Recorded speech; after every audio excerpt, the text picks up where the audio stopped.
how powerful the word culture is. Culture is like everything we see and feel. It is like our existence from an external perspective. Everything around us. And depending on where you are geographically, your culture will differ. Now, this culture in the United States of America has been built up on the foundation of capital, or the foundation that any man, if he's witty enough, can control the labor, the resources, the material wealth of the participants of that culture.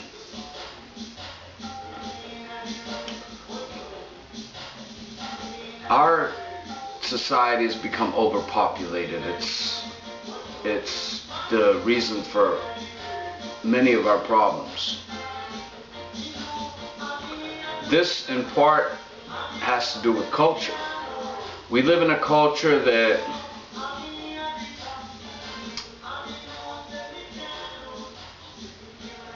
celebrates the birth of many children. It holds one man in higher regard than the next based on how many children he has been able to raise. That doesn't mean that person has to raise the children correctly. They just have to have them. Yeah? So it's a little bit backwards. I mean, you know, normally you would want to acknowledge somebody who raises a child and raises that child appropriately so that that child develops and blooms into full fruit. You know, fresh, bountiful, juicy, you know, pleasing to the eye, and what have you.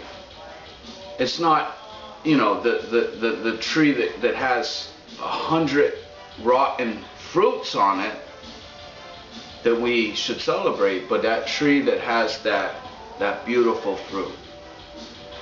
And in our culture, I think that a lot of people have determined that the more children they have, the better off it's going to be. It's almost like a security for them. It's an investment. They're going to have the children now, put a little bit of time, or not a little bit, put the time and effort needed to raising those children, and then that will all pay off when the children become adults and they get great jobs. They're going to go, you know, if you have 5 children, think about it, that's 5 salaries, and you can retire, and the children will take care of you. And it seems logical, but it's not working out. It's not working out because the children are being brought into poverty as well. And sometimes those children can be brought out of poverty, but if that lust of that material wealth has consumed them so much that they're not willing to share. You know, we see, you know, at the top of the tower, there's plenty of lawsuits between family members because one feels like another one got a little bit more than they had coming to them as they deserved.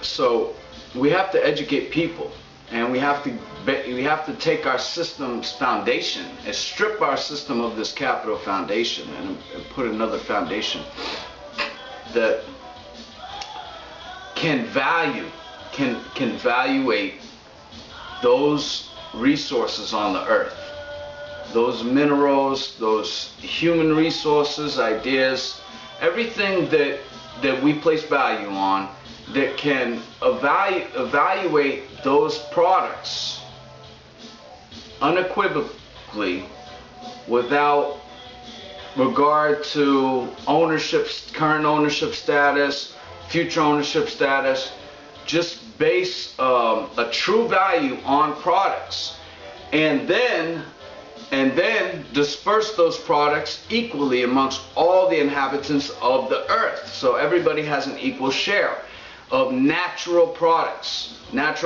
Now, human capital could work differently, but certainly natural earth resources is what we are focused on distributing to all of the inhabitants of the earth. Now, that doesn't mean everyone just goes and wastes what they have. There needs to be incentives there so that if a person preserves their goods, that becomes in higher value over time, and perhaps that could easily work itself out with scarcity with simple mathematics. But nevertheless, that's what we need to do, because the ones that are in control have acquired so much wealth that all their time and energy is concerned with keeping their wealth. With sustaining what they already have and acquiring more.